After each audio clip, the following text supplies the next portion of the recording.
buenas noches. Un placer estar con ustedes en este especial de Telenoche. Un honor con esta música, estas imágenes que nos acompañaron a lo largo de los 9 meses que vamos de pandemia. Sí, hemos recorrido mucho en estos 9 meses. Bueno, sí, muchas historias que nos ha dejado esta pandemia aquí en nuestro país. Bueno, no solo en nuestro país, sino también en el mundo. Pero estamos transitando una nueva fase. Ustedes ya vieron en Telenoche, venimos recorriendo estos días, que estamos hoy comenzando con nuevas medidas. Sí, comenzamos un nuevo periodo. Dejamos atrás, iniciamos un camino. Todavía falta por recorrer.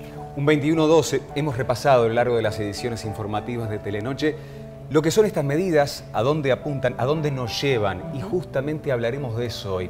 Pero sobre todo con la mirada de ustedes, los uruguayos como protagonistas, que nos llevaron acá, que nos pusieron de ejemplo en el mundo, pero ahora hay que apretar un poquito. Lo decía Marcelo, uruguayos con la mirada del exterior, con compatriotas acá que la han pasado realmente feo en esta pandemia, pero que entre todos seguramente vamos a dar cátedra y seguiremos siendo un ejemplo. Bien, y si hablamos de protagonistas, nuestra comunidad científica, ¿no? Los científicos uruguayos, ellos sí que nos han dado la nota, y acá tenemos dos representantes a quien les agradecemos, Pilar Morelo, Gonzalo Moratorio. Gracias a los dos por estar esta noche. Gracias. Muchas gracias. Bueno, acá tenemos un currículum. Hoy nos imprimieron todo esto. Realmente son todas hojas que están llenas de tantas letras, de tanta sabiduría. Realmente es un honor. Bueno, Gonzalo hace pocos días era destacado en una revista internacional prestigiosa como uno de los 10 científicos más destacados a lo largo de esta pandemia en el mundo. El único latinoamericano que le integra. Él y su equipo, que lo integra también Pilar, obviamente. Exactamente. Bueno, pero nosotros nos dijeron, preséntenlo. Dijimos, bueno, no. Le damos esa tarea, le pasamos la posta a alguien que los conoce y mucho. Creo que sí, lo vemos. Bueno, buenas noches. Muchas gracias por la invitación a participar de este programa especial de Telenoche 4. La verdad que como director del Instituto Pasteur de Montevideo es un enorme placer poder presentarles a dos jóvenes investigadores que están ahora con ustedes, el doctor Gonzalo Moratorio y la doctora Pilar Moreno. ¿Qué puedo decir de Gonzalo y de Pilar? Más que gracias. Gracias por el empuje, gracias por la creatividad, gracias por asumir la responsabilidad que asumieron y gracias por liderar una respuesta a la que se sumaron luego un montón de jóvenes investigadores y no tan jóvenes, y que el sistema científico académico uruguayo pudo embanderarse atrás de ellos para darle una respuesta al país que fue considerada a nivel mundial como uno de los ejemplos a seguir. Gonzalo y Pilar fueron fundamentales en poder hacer un proceso que por primera vez ocurría en Uruguay y que se hizo de una manera muy profesional, muy seria y con una enorme responsabilidad, trabajando de lunes a lunes, todas las horas que fueran necesarias para poder dar resultados certeros y sin errores. Entonces, simplemente agradecer a Gonzalo, a Pilar, y en nombre de ellos, a todas las jóvenes investigadoras e investigadores del país que se pusieron al hombro de manera absolutamente generosa, sin recibir ninguna compensación salarial adicional y dejando de lado sus trabajos científicos particulares que tienen que hacerlos igual para poder darle una respuesta adecuada al país y comprarnos tiempo. Eso tan difícil que parece, pero que Uruguay logró comprar por lo menos 7 meses, que tuvimos mucha tranquilidad con la situación, que ahora lamentablemente estamos en otro estado. Desde ya muchas gracias, les dejo un abrazo grande, están en manos de dos investigadores adjuntos de la Universidad de la República, de la Facultad de Ciencias, que a su vez tienen un laboratorio mixto en el Instituto Pasteur de Montevideo, y que bueno, y que junto con la universidad y el instituto estamos muy orgullosos de poder contar con ellos entre nosotros. Disfruten de la charla con ellos, y bueno, muchos saludos y los mejores deseos. Carlos Batiani, director del Instituto Pasteur, el orgullo es de todos. Los conoce bastante bien, Carlos, ¿eh? Sí. La verdad que sí, que mucho. ¿Qué sintieron al escuchar a Carlos? Y que un poco es la palabra de todos los uruguayos también, ¿no? Estar agradecidos por lo que han trabajado con esta pandemia. También estamos agradecidos con él, ¿no? Él confió absolutamente en todo momento y impulsó nuestro trabajo. Nosotros lo teníamos que convencer a él y él tenía que convencer altas esferas políticas de poder mover esto, de poder democratizar la posibilidad de diagnóstico, de poder expandirla. Sí, en realidad y junto a Carlos, o sea, en realidad hay un montón de otras autoridades que también nos apoyaron, o sea, esto, como ustedes bien decían, es un trabajo en equipo y dentro de ese equipo también estuvieron las autoridades que nos impulsaron a esto, que está Carlos Batiani, está Rodrigo Arim, Cecilia Fernández y el doctor Juan Cristina, que siempre fueron un gran apoyo para ayudarnos a en realidad darnos el impulso y darnos el apoyo para poder transitar todo este camino. Es que tuvo visibilidad el trabajo de los científicos en esta pandemia y creo que los uruguayos también supimos valorar muchísimo eso, esa visibilidad que tiene ahora la ciencia a raíz de esta pandemia, que hizo que los uruguayos ganáramos tiempo. Sí, creo que si hay algo de forma definitiva que no se puede comprar en esta vida es tiempo. Y eso lo hicimos. Y también es un poco raro estar acá sentado y recibir estas sorpresas, estos mensajes, cuando justo la pisada ha cambiado tanto, hace tan poquito y en tan solo 10 días tenemos más casos de los que tuvimos en 260 días de pandemia, por ejemplo. Pero bueno, hay que ser optimistas, hay que empezar por cada uno, ya hablaremos de eso, y esperemos poder, una vez más, cambiar el resultado. Sí, nos ayudó a prepararnos este tiempo que de alguna forma compramos, ojalá que se pueda utilizar bien. Y hablamos de este reconocimiento que recibe este equipo, un poco personificado en ti, pero es un equipo que viene trabajando, que comenzó allá por febrero. ¿A ustedes se les ocurre cómo llega esa idea, ¿no? de generar los test de PCR nacionales? Que eso es lo que de alguna forma nos permitió estar o llegar mejor. Sí, en realidad, o sea, las técnicas de PCR en realidad son técnicas que son habituales en el laboratorio, o sea, en diferentes áreas de la investigación científica. Y nosotros en ese momento lo que empezábamos a ver era lo que se veía en el exterior, que se veía que había lockdown, que cerraban las fronteras, se cerraban los mercados. Y lo que se visualizó un poco en ese momento era la dificultad que íbamos a tener nosotros en acceder a esos kits de diagnóstico. Y nosotros teníamos las herramientas para hacerlo nosotros. Y bueno, y ahí fue como empezamos. En principio un poco como, bueno, vamos, pedimos y hacemos, probamos a ver si... Y después en realidad nos dimos cuenta que era una realidad y que podía realmente impactar en un momento en que el Uruguay contaba con muy pocos test diagnósticos, porque capaz que ahora uno ve que se hacen 8.000 test. En ese momento, si ustedes recuerdan, se hacían 200 test por día, 300 test por día. Y la primera vez que vamos al Ministerio de Salud Pública, habían 100 tests en el país. Y en ese momento, nosotros en un par de días teníamos 2.000 en nuestro freezer del laboratorio. Más que el test, que una vez más creo que el test puede ser fácilmente, es complejo, pero por bioquímicos, biólogos, inmunólogos, podemos realmente diseñar un test de estos. Atrás del test estaba la idea de redireccionar un sistema científico básico, redireccionar el potencial de la academia hacia el sector salud. Claro. Olvidarse de las chacras, olvidarse de los territorios y realmente aprender de lo que pasaba en España, de lo que pasaba en Italia, vislumbrar la cantidad de máquinas de PCR ociosas y recursos humanos calificados que estaban encerrados en su casa y no se testeaba, y de alguna manera llevar esta idea, crear la red de laboratorios públicos. Creo que eso es lo fundamental y creo que eso es lo que al menos a nosotros dos nos gusta destacar. No, lo que está bueno cuando es pase todo esto, los libros de historia hablarán evidentemente de lo que hicieron. No solamente se ganó tiempo, se ahorró mucha plata también. Muchísimo. Pero la salud mental juega un papel fundamental en todo esto. Y en la conferencia de prensa que daba el GACH el otro día, hablaban justamente de ese observatorio social.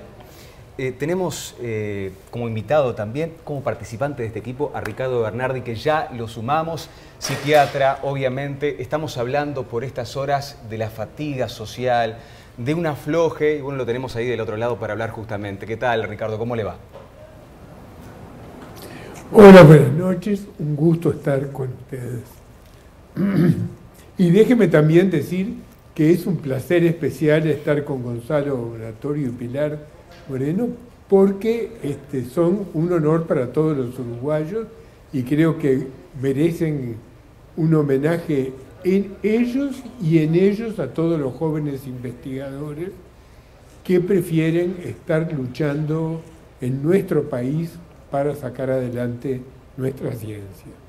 Bien, sí, bueno, nos sumamos obviamente, claro, obviamente a este saludo y reconocimiento. Y bueno, hablemos de la salud mental, ¿no? De todo lo que ha pasado, de esto que se viene hablando también, ¿sí? Que estamos un poco cansados en el tema del afloje, ¿no? Cómo tomar esta situación y lo que todavía nos queda, ¿no? Por recorrer, cómo hacer.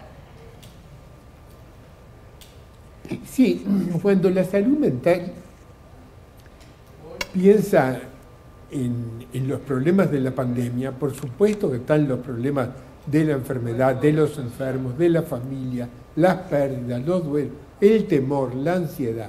Pero déjenme poner también el acento en el capital positivo de salud mental, que significa un país que estuvo luchando, como dijeron ustedes, 7 meses, que estuvo manteniendo un equipo en primera línea luchando en las trincheras para atender a los pacientes y que tiene atrás jóvenes investigadores y toda una organización, como decía recién Gonzalo Oratorio, que sostiene el trabajo colectivo de las autoridades del ministerio, o sea, un país que puede jugar en equipo. Ese es un capital de salud mental. Eso es también salud mental. Se pueden llamar resiliencia, lo pueden llamar capacidad salutogénica, distintos autores lo llamaron de distinta manera, pero saber pelear juntos es un capital de salud mental. Bien, vamos enseguida a seguir hablando de esto, vamos a hablar de lo que se nos viene, sí, las fiestas, el cuidarnos entre todos. Dejamos atrás el quédate en casa por salir. Pero vamos a cuidarnos, en grupos de no más de 10 personas. Hay que disfrutar del aire libre en este tiempo y bueno, y de las cosas que tenemos que tener en cuenta para lo que se viene justamente.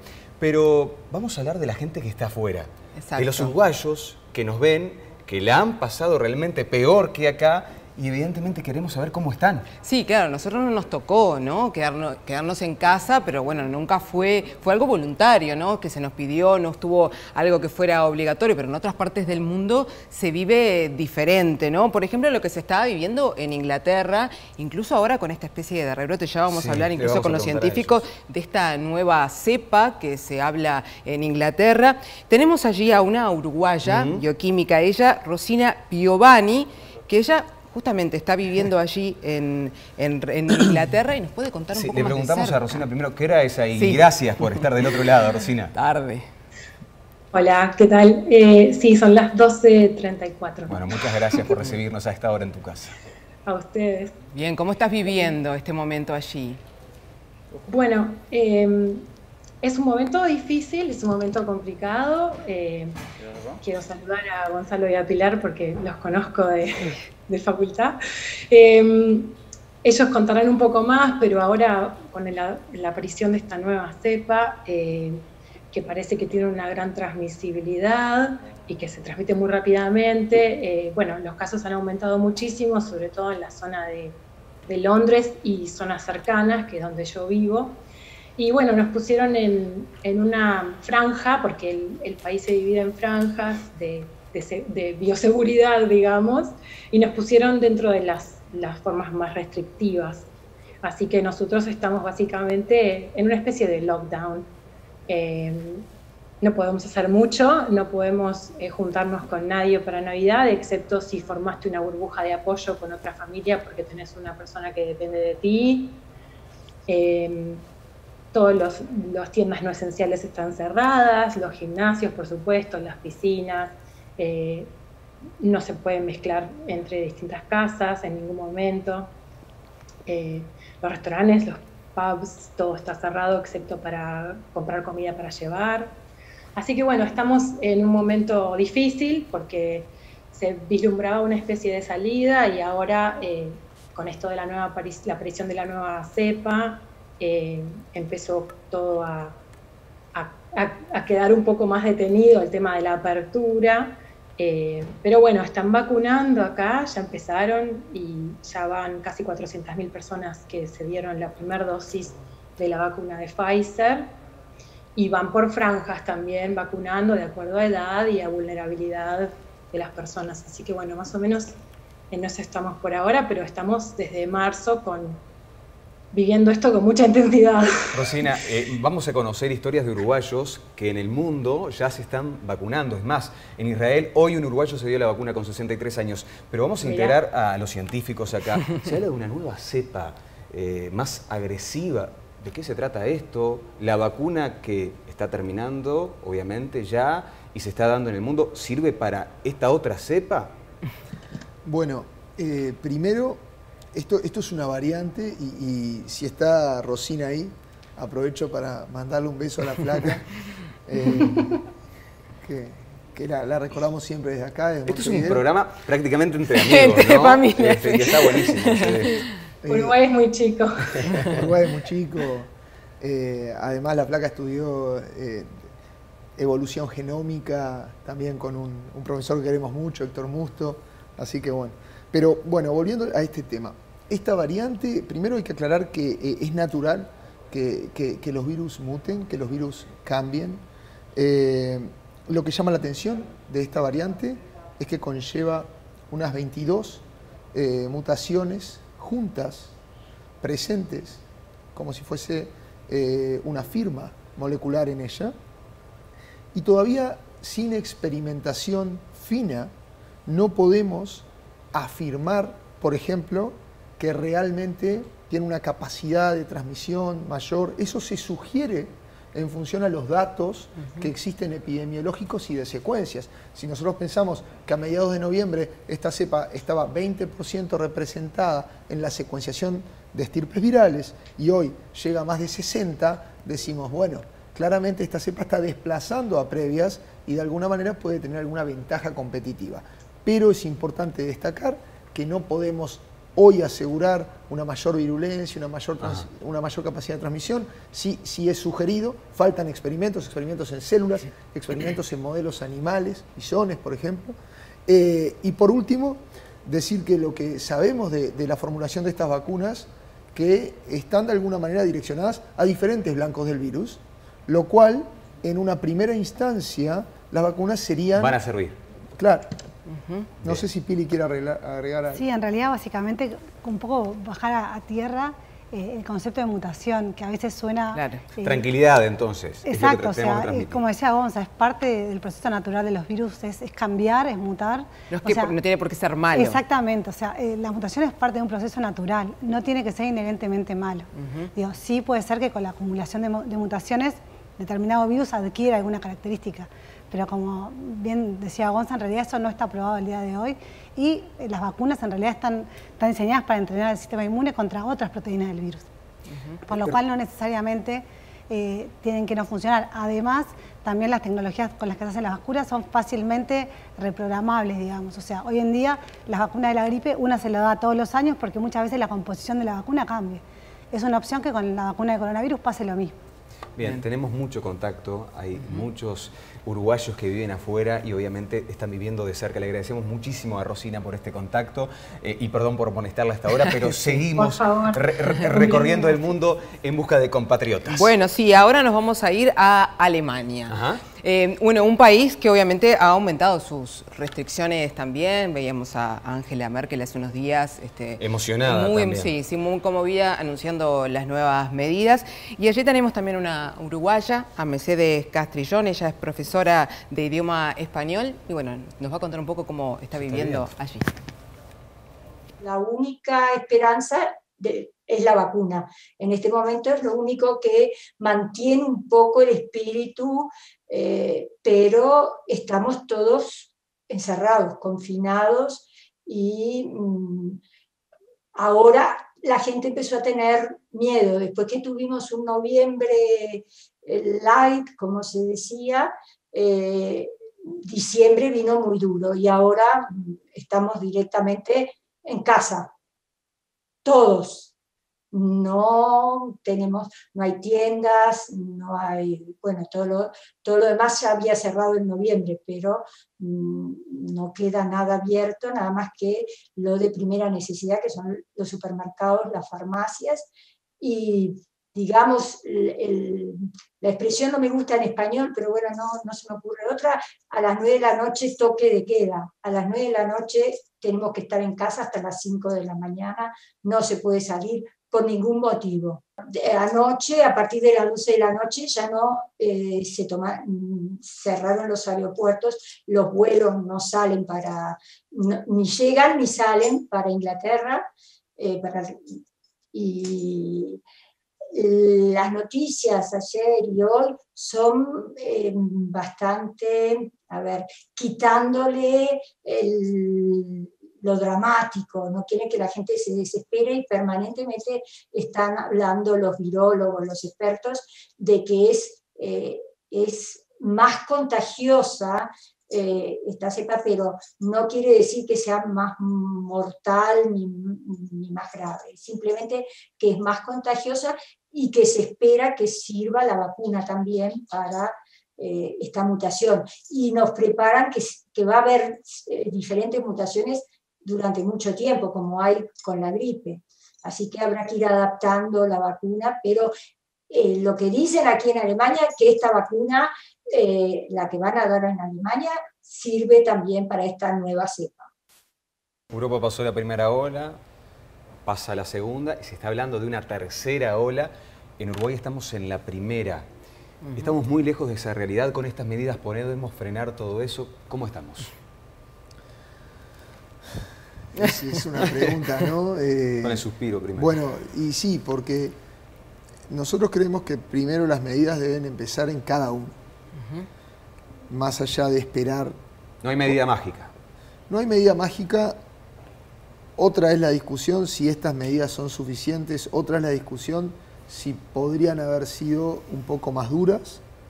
Pero si pensamos que todo empieza en cada uno, soy optimista con un panorama claramente muy complicado y que posiblemente exista la posibilidad en un futuro cercano de ajustar las medidas.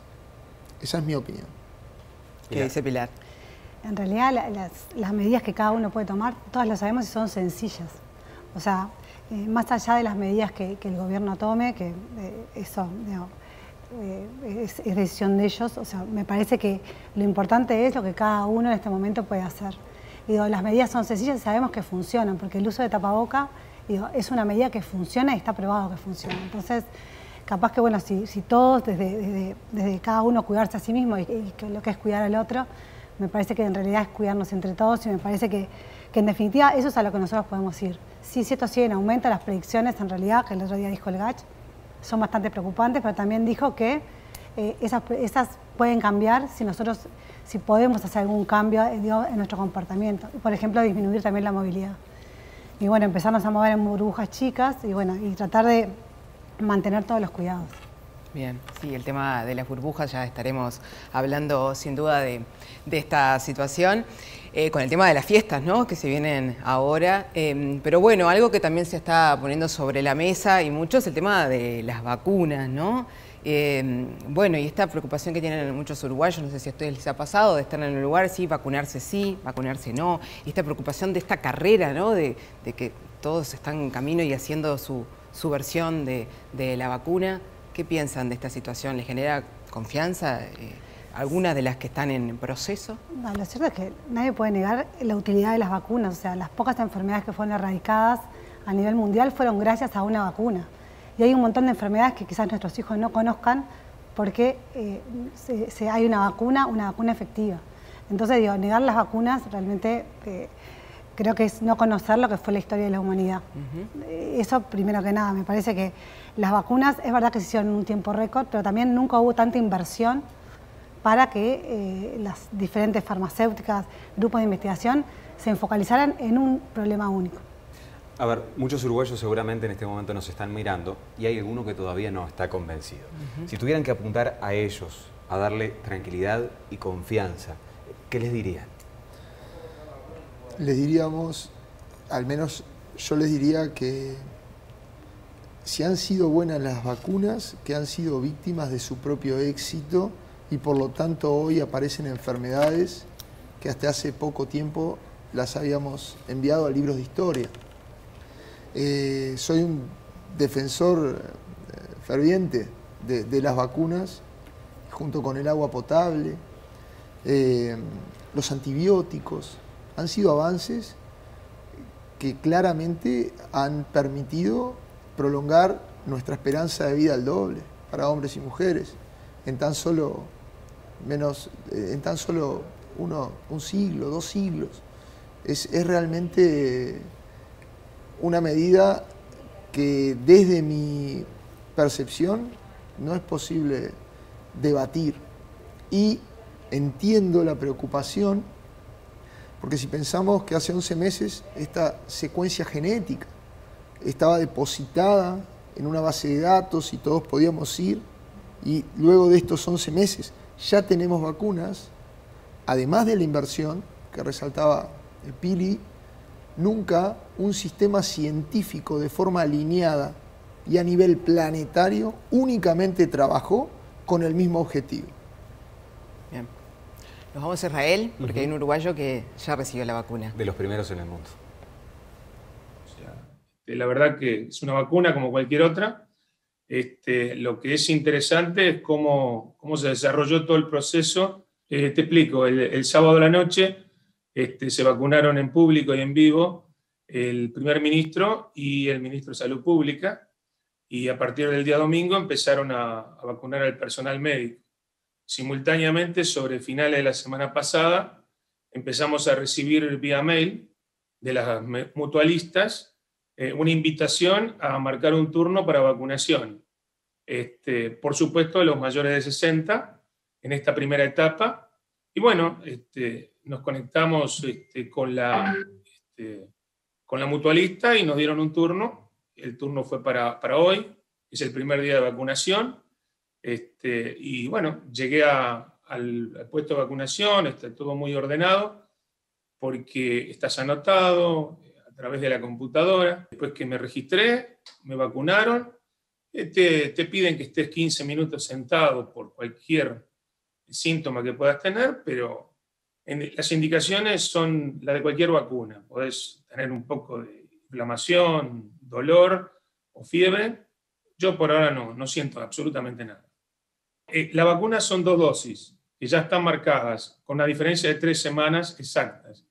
O sea, yo la segunda dosis me la doy el 11 de enero, justo 3 semanas a partir de hoy, y 10 días después te dan lo que viene a ser un pasaporte verde, que indica que estás vacunado, y eso se supone que llegaría a tener validez internacional con el tiempo, porque aparentemente es un protocolo mundial.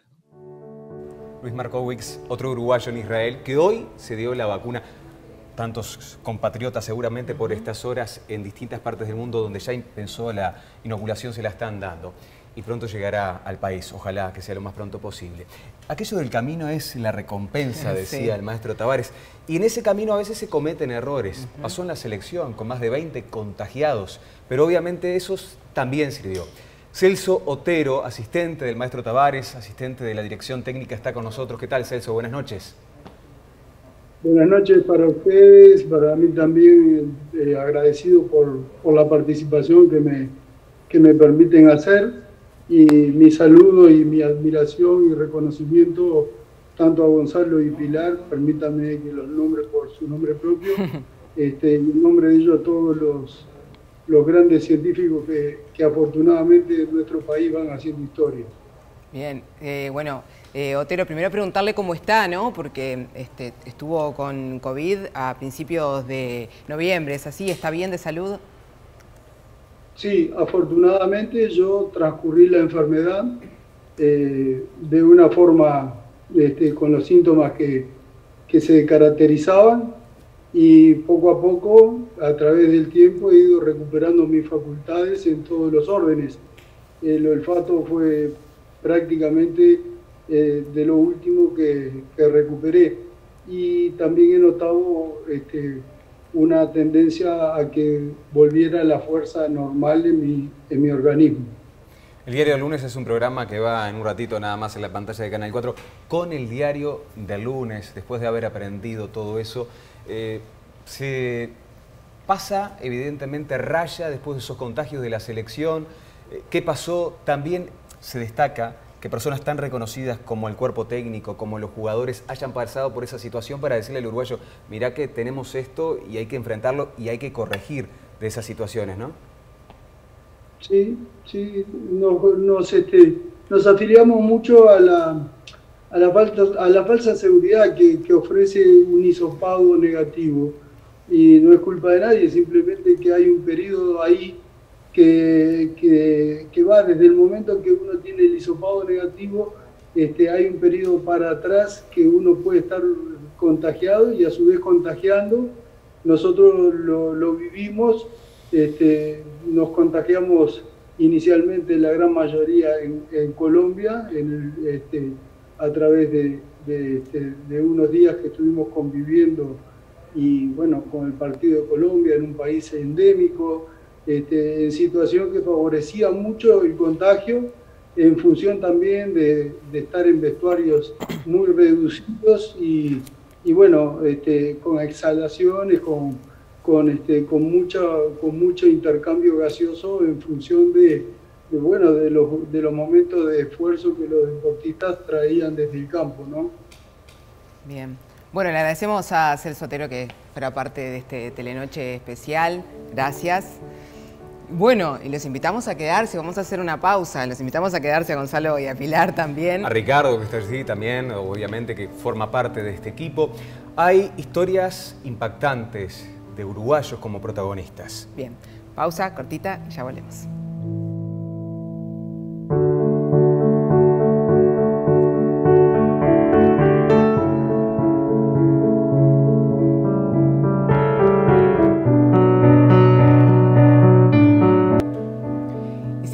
En este Telenoche especial, en vivo, con nuestros protagonistas, sí, nuestro equipo hoy. Bueno, protagonistas que han vivido esta pandemia de cerca, uruguayos en el mundo que ya estuvimos viendo, que están viviendo y que han vivido.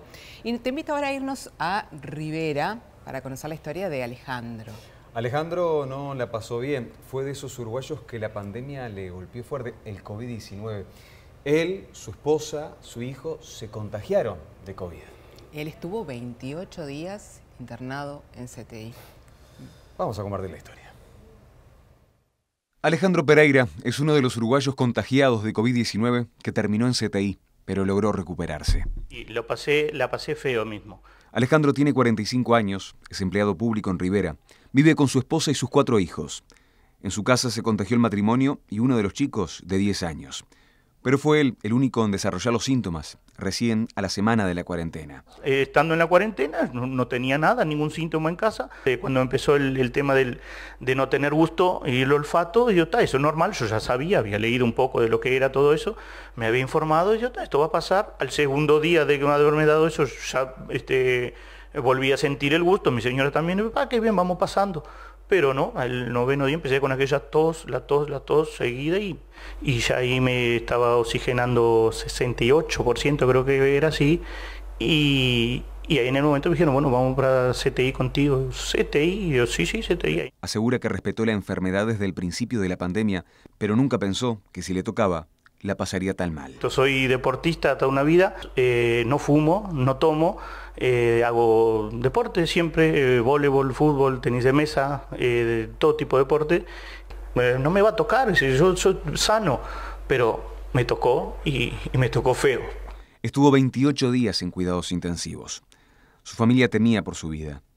Por eso, sabiendo de los riesgos, su padre, un hombre mayor, no pudo resistirse en ir a visitarlo. Y decía, hola, soy yo. Y yo, ¿yo quién? Y no veía. Y él estaba todo empochado, soy yo, tu padre, no vas a reconocer. Y yo, pero mi padre. Ahí, lógicamente, me largué a llorar porque, y la emoción muy grande. Durante un mes estuvo alejado de los suyos. Apenas pudo por algunos minutos verlos a través de un vidrio. Y la familia, los hijos, mi señor, el otro lado, preguntando cómo están los hijos.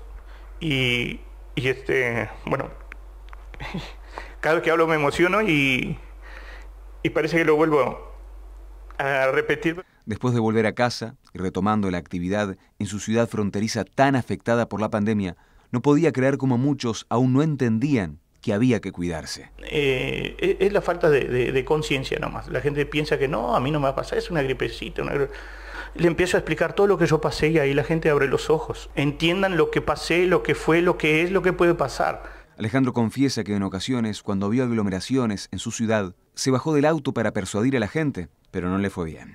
Me han mirado de cara fea y hasta me han insultado, pero yo no le doy, digamos, no le doy importancia a los insultos porque sé lo que me pasó a mí. Yo solo les cuento lo que me pasó.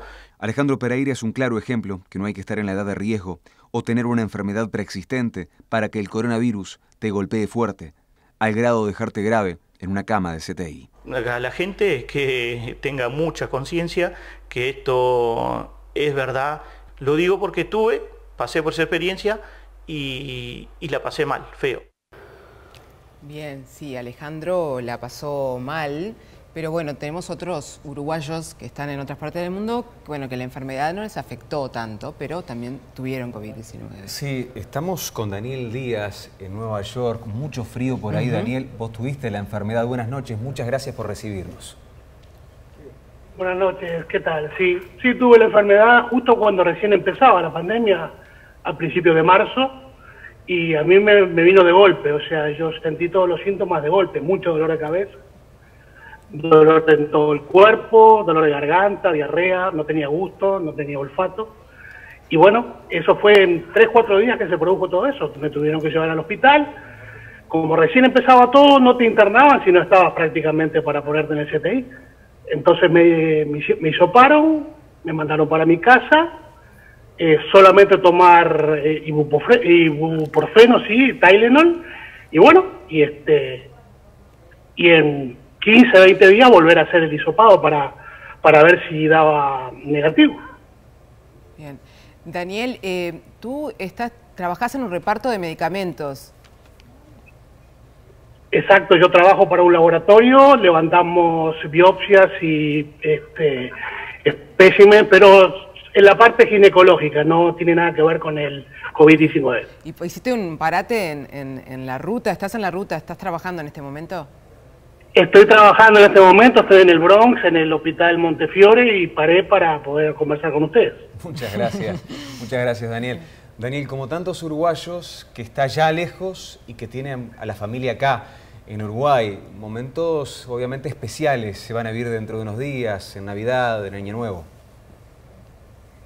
Sí, yo estoy desde el 2002 aquí y ya estoy acostumbrado a pasar las fiestas con una hija aquí y otra hija allá.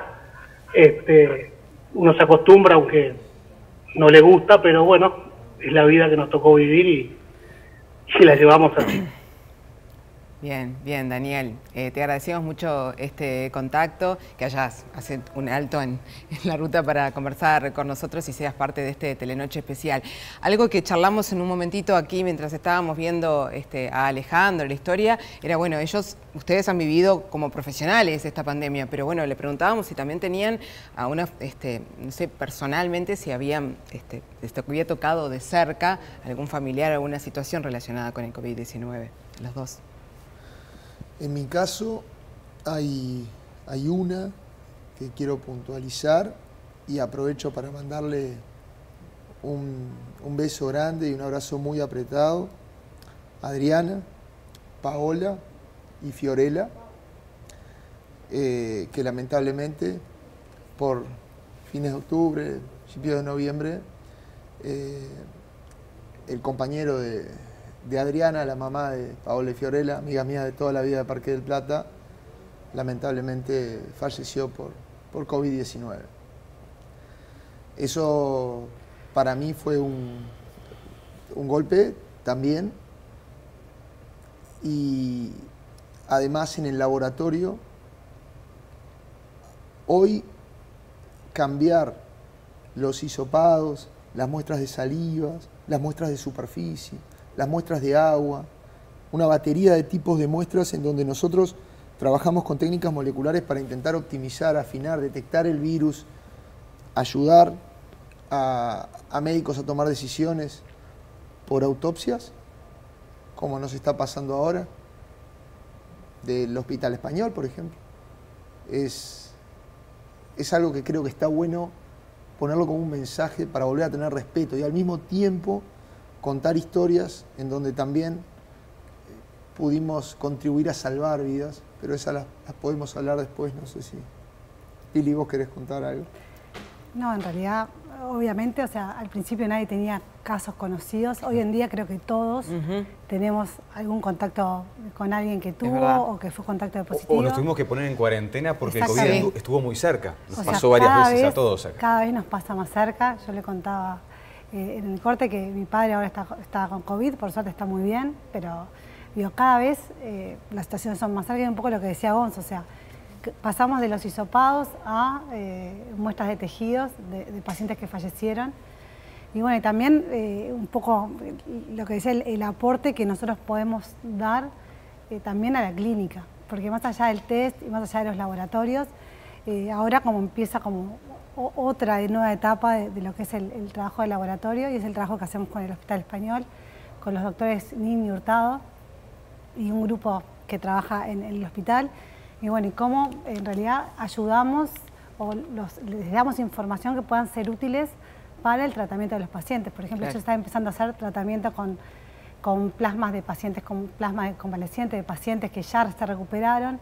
Y bueno, tuvimos el otro día un caso de una paciente que hacía trasplantada de riñón, que tenía COVID, le empezaron el tratamiento y cómo nosotros pudimos evaluar cómo el virus iba bajando su carga viral a medida que le daban el tratamiento y cómo los anticuerpos de la paciente empezaban a aumentar. Entonces, como que es un nuevo camino que empezamos ahora, además de los test, poder aportar a la clínica y bueno, aportar directamente a cómo los médicos tratan a los pacientes. Claro, un nuevo camino que todavía queda mucho por transitar, pero algo que se nos viene prontito son las celebraciones de las fiestas, ¿no? De Navidad, de fin de año, encuentros con las familias que en muchos casos no se van a dar. Sí, y cuidar a los más veteranos, aquellos que están en una situación de riesgo. Ricardo Bernardi sigue por allí, psiquiatra que integra este comité también científico de aporte acerca de esa visión de ese observatorio social. Una nota que especialmente le pido, doctor, que la mire porque habla de una historia, la historia de Aurora, una abuela en Rivera que esta vez, por primera vez, va a quedar en casa, sola, en Navidad y Año Nuevo. Esta Navidad y fin de año van a quedar marcados a fuego para Aurora Velasco. Una abuela de 76 años que por primera vez en su vida pasará la fiesta sola, separada de sus afectos. Y Navidad ahora, fin de año, me lo pasaré solita acá en casa. Porque siempre pasaba Navidad con un hijo, fin de año con el otro, con la familia de ellos, ¿no? ¿Y este año vas a pasar sola? Este año sola. Su familia es, como muchas, la típica familia binacional de la frontera, porque Aurora vive en Rivera y sus 2 hijos y 5 nietos en la ciudad de Santana do Livramento, en Brasil. Desde el comienzo de la emergencia sanitaria, esta abuela y sus seres queridos decidieron tomar todos los recaudos necesarios para cuidar la salud de todos, y es por eso que Aurora, desde el 11 de marzo, se aisló en su casa y confiesa que no le ha sido fácil.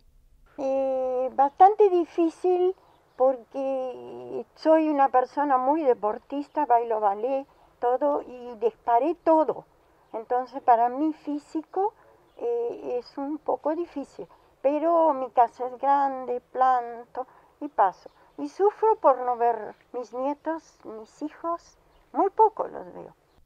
Para pasar el rato, esta abuela amorosa, así la definen sus nietos, cocina para ellos algunos días de la semana y recibe de ellos algunas recetas y la disponibilidad para hacerles los mandados. Lucas Mendieta, el mayor de los nietos, siempre se toma tiempo para visitar y ayudar a su abuela. Yo no tengo contacto con ella desde marzo. En realidad vengo acá cada 2 veces por semana para recoger comida y para hacerle algunos mandados. Lucas dice que se le hace muy difícil estar a su lado y no poder abrazarla. Porque normalmente nosotros veníamos 1 o 2 veces por semana y pasábamos un buen tiempo con ella, pero ahora sin verla es medio difícil para mí y para mi hermano.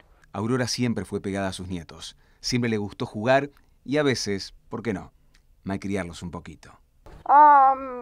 Los nietos que siempre venían, se quedaban conmigo, todo eso, ¿no? Eso.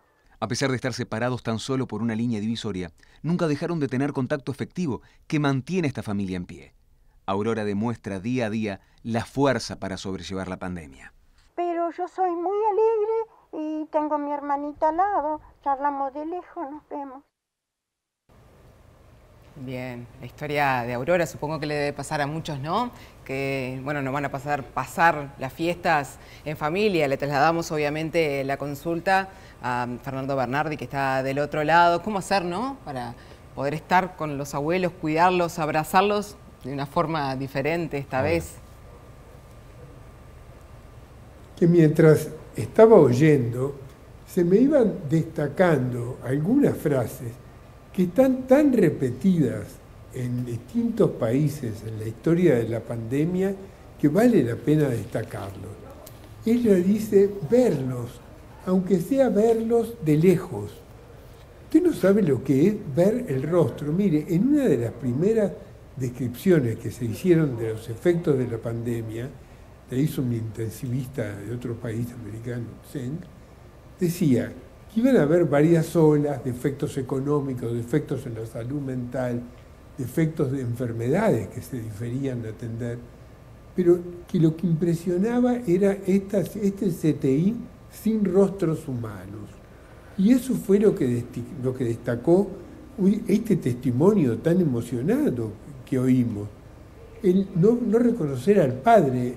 Ahora, para los médicos también es una carga, por eso fatiga, yo diría, fatiga, desgaste, burnout, del lado de los que están atendiendo, también es un contacto humano sin rostros, porque hay máscaras protectoras de distinto tipo. Entonces, yo creo que el desafío, usted me decía para las fiestas, aislamiento no es lo mismo que soledad. Distancia física no es lo mismo que distancia emocional. ¿Qué tenemos que hacer entre todos?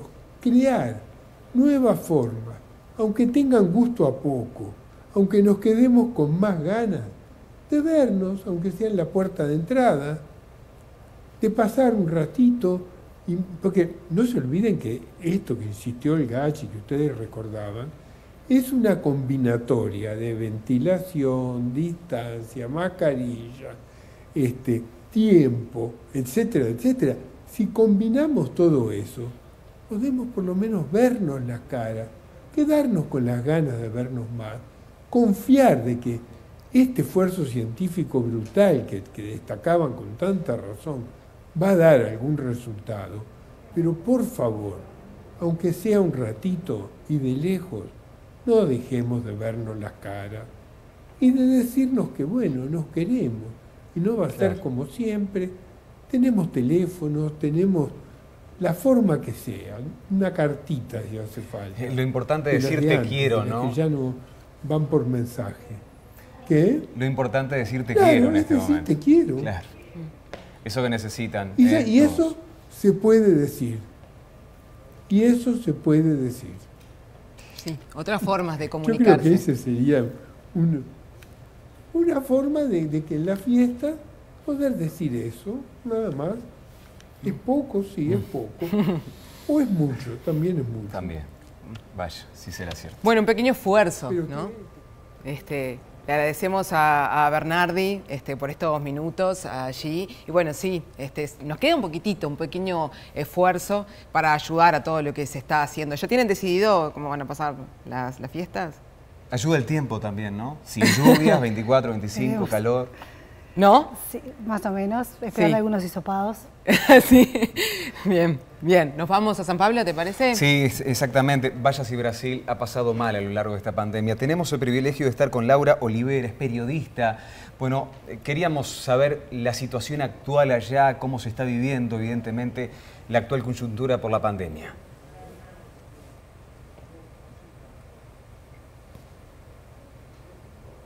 No sé si nos escucha. Sí, se escucha perfectamente. Gracias, Laura. Bueno, la situación ahora en San Pablo es bastante crítica, ¿no? En realidad lo ha sido desde el comienzo. Nosotros estamos desde fines de febrero, ha llegado la pandemia aquí a San Pablo y se ha expandido rápidamente. San Pablo justamente fue el epicentro de Brasil y no terminamos la primera ola, que ya llegó la segunda. Ahora, cuando los casos comenzaban a descender, ahora comenzaron a reproducirse con más fuerza y las muertes comenzaron a aumentar. Cuando creíamos que finalmente estábamos saliendo de eso, bueno, hubo un descuido y nuevamente volvió la situación crítica. San Pablo estaba en una fase ya más relajada y ahora volvimos a una fase amarilla con más restricción de la capacidad en los bares, en los establecimientos, con menos horas abiertos los locales y bueno, hemos tenido que dar un paso atrás. La esperanza ahora está en las vacunas, que San Pablo justamente tiene un acuerdo con el instituto, con el laboratorio Sinopharm en China, la CoronaVac, se va a producir aquí en el Instituto Butantan. Entonces ya hay una proyección para la vacunación el día 25 de enero, que bueno, nos llena de esperanza a los que creemos en la vacuna, ¿no? Porque también por otro lado hay mucha gente que no está de acuerdo, ¿no? con la vacunación. Incluso el 20% de la población afirma que no va a vacunarse y dentro también del porcentaje, 50% dice que no acepta una vacuna china. También eso es otro gran problema, es una campaña negativa que se ha hecho contra China y está muy vinculado, ¿no? Bueno, la vacuna viene de China. De hecho, este jueves 24 están llegando 5,5 millones de dosis más que van a ser producidas, bueno, para vacunar aquí en San Pablo. Bien. Así que veremos cómo evoluciona todo esto. También, por otro lado, el gobierno de San Pablo está haciendo una fuerte campaña para incentivar a la gente a vacunarse, especialmente a aquellos de riesgo, y a partir de hoy ya no va a ser llamada una vacuna china, sino que pasó a ser llamada la vacuna de Brasil. Bien. Primero fue la vacuna del Butantan, que es el instituto aquí en San Pablo, y ahora va a ser llamada la vacuna de Brasil para darle más confianza a la gente y alentar a que se vacunen, porque también si una población muy reducida es vacunada, ¿no? Continúa el riesgo. Bien, también por otro lado, se va a vacunar por ahora, hay previsión para el Estado, para aquí en San Pablo y también en Río de Janeiro.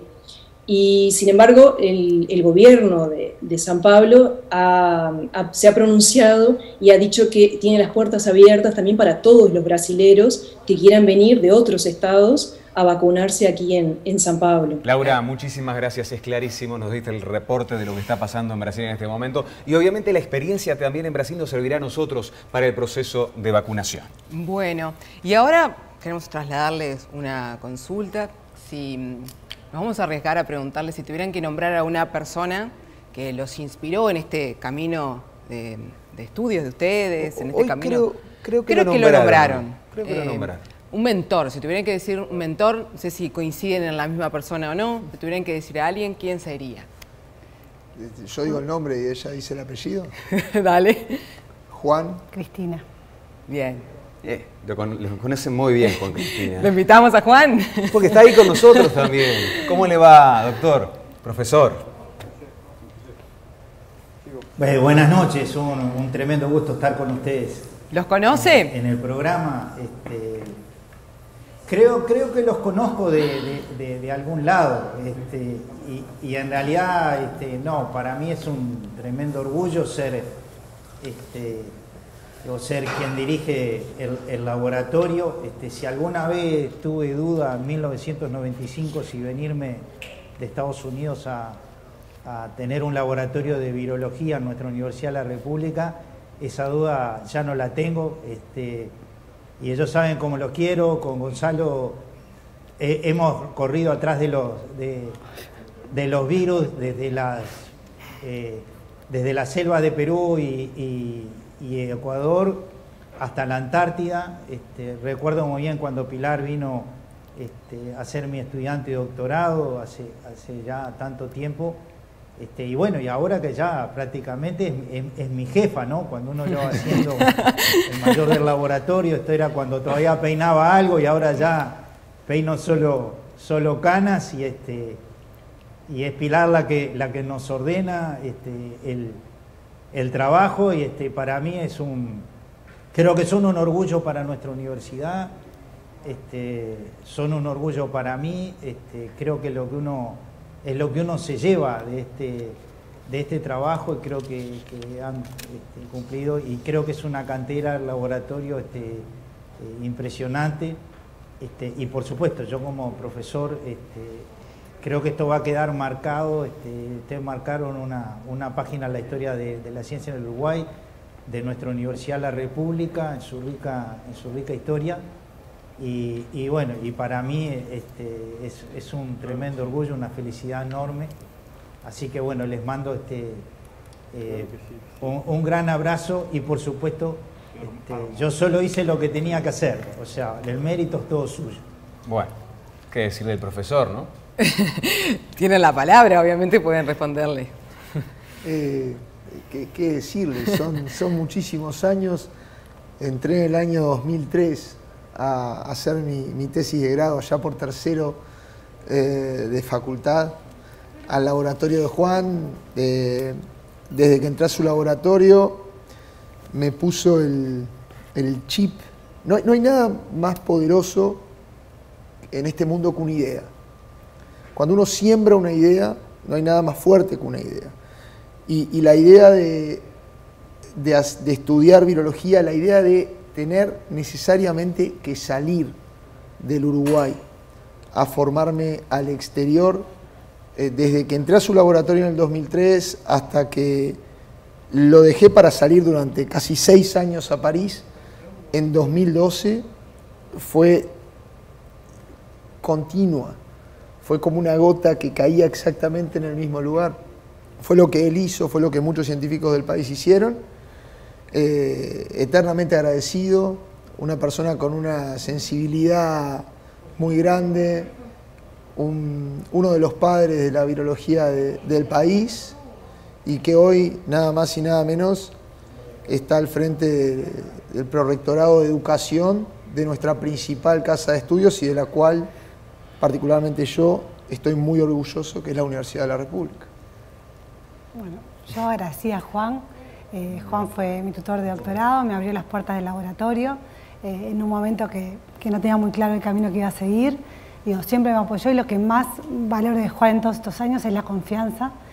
Juan todo el tiempo nos impulsó a crecer, nos impulsó a confiar en nosotros y estuvo muchos años en el decanato de la Facultad de Ciencias y me acuerdo un día que fui a hablar con él y me dijo, mirá, lo que vos digas y lo que vos hagas para mí va a estar bien. Así que confía en vos y toma las decisiones. Y la verdad que creo que en parte nosotros somos lo que somos, también como jefes ahora de nuestro grupo, gracias a lo que Juan nos enseñó. Y ojalá que podamos ser tan buenos jefes como fue él con nosotros. Bueno, le agradecemos a Juan porque los haya motivado. Seguramente que sí. Juan, ellos no sabían nada realmente, era una sorpresa, porque estamos brindando en este programa también un homenaje a los científicos. Y ojalá que todo esto sirva también para que tengamos más científicos uruguayos, que creo que también va a dejar eso la pandemia, el interés de más jóvenes uruguayos en seguir las carreras científicas. Gracias. Gracias, Juan. Muchas gracias a ustedes, un gusto, un abrazo grande. Muy bien. Bien. Bueno, nos vamos nuevamente en contacto con Fernando Bernardi, que lo tenemos allí en el móvil, un poco ya como para ir cerrando este Telenoche especial. Bueno, en estos momentos, ¿no? En este momento, en esta nueva fase en la que estamos, con las nuevas medidas de cara a las fiestas también, una reflexión también. Y el mensaje final, esa reflexión con una pregunta. Usted decía en mayo, venimos llevando bien el partido, no aflojemos. En noviembre pasado dijo, estamos pegados a la banquina. Caímos a la banquina. ¿Dónde estamos, Bernardi?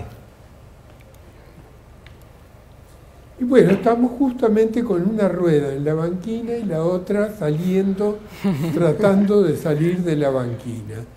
Y el desafío en este momento es mantener a fondo el esfuerzo, mantener constante, ¿para qué? Por un lado, para cuidarnos, porque tenemos que cuidarnos y cuidar a los demás, y por otro lado, para poder comunicarnos, mantener la comunicación. Y yo, si me piden un mensaje, diría los jóvenes, porque los mayores, me pongo en mi caso, bueno, ya vivimos, pero no se olvide que esto le toca a un grupo de jóvenes que tienen necesidades de comunicación aumentadas por la edad. Es la edad en la que existe una socialización muy fuerte, el descubrimiento de la sexualidad, de la amistad. Bueno, cuidémoslos para que puedan hacer eso sin traer demasiado riesgo. Un poco de riesgo de más va a ser inevitable. Pongámosles de ejemplo a científicos como lo que acabamos de oír, que señalan un camino de canalizar todo eso, y tratemos todos juntos de mantener la comunicación en estos momentos difíciles y darnos ánimo unos a otros. Bien. Eso me parece que es lo que más nos puede ayudar.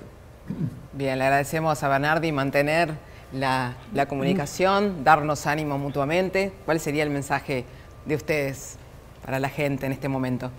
Yo, más que un mensaje, primero antes me gustaría agradecer. En realidad, como dice siempre Gonzalo, esto fue un trabajo en equipo, y más allá del trabajo que hizo nuestro equipo, que también le agradecemos específicamente, pero el grupo de gente que se sumó en realidad y trabajó en el testeo, en la formación, en la creación de los laboratorios, en el entrenamiento de gente en los hospitales públicos.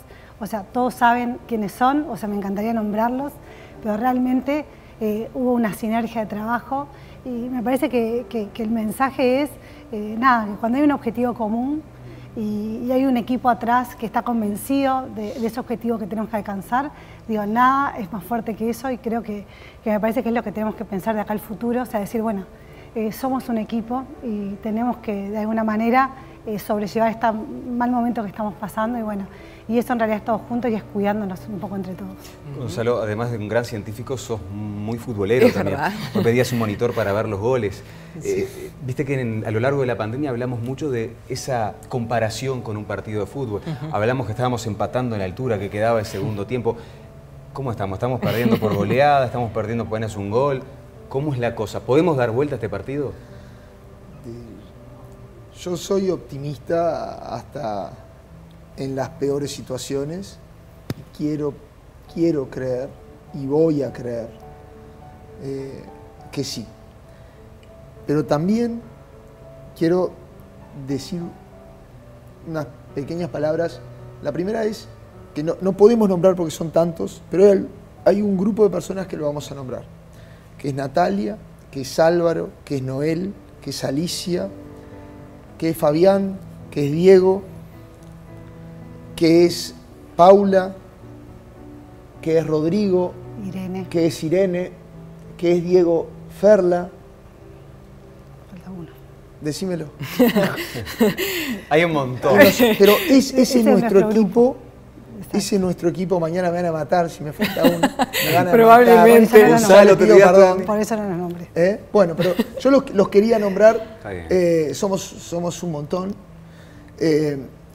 Y han estado con nosotros y son las manos de ellos. Es el trabajo de ellos. Estudiando la sensibilidad, la especificidad, moviéndose, montando laboratorios. Y por último decir, este reconocimiento, ¿qué hace? Dígame qué hace un uruguayito al lado de la ministra de Nueva Zelanda, al lado de la persona que guió la ciencia de los Institutos Nacionales de Salud de los Estados Unidos por más de 30 años, más de 5 administraciones. ¿Qué hace? O sea, si nos pudimos colar ahí por el trabajo de todo este equipo, ¿por qué no podemos dar vuelta al partido? Muy bien. Bien. Bueno, me quedo con las palabras también que dijo Pilar, ¿no? Un equipo y un objetivo en común, ¿no? Todos haciendo un pequeño esfuerzo, nada, mínimas cosas que cada uno de nosotros puede hacer, cada uno. Lo decían ellos más temprano, depende de todos nosotros, no hay medida mágica. Acá nos enuncian 16 medidas y esto va a cambiar, depende de vos. Bien, le agradecemos a los dos, a todo ese equipo que ustedes nombraban que está detrás, que ha hecho mucho, y gracias por estar hoy aquí con nosotros compartiendo este momento. Gracias a ustedes por la invitación. Muchísimas gracias, fue realmente una sorpresa tremenda. De eso se trataba. La verdad. Bueno, y agradecerte a vos, agradecer a la gente que está del otro lado, espero que lo hayan disfrutado, que hayan compartido estas historias y bueno, queda mucho trabajo por hacer. A cuidarse, hoy decían, así se te quiero, vienen tiempos especiales, a estar cerca de alguna forma, de otra forma. Lo vamos a dar vuelta a este partido sin lugar a dudas, somos uruguayos. Buenas noches, gracias.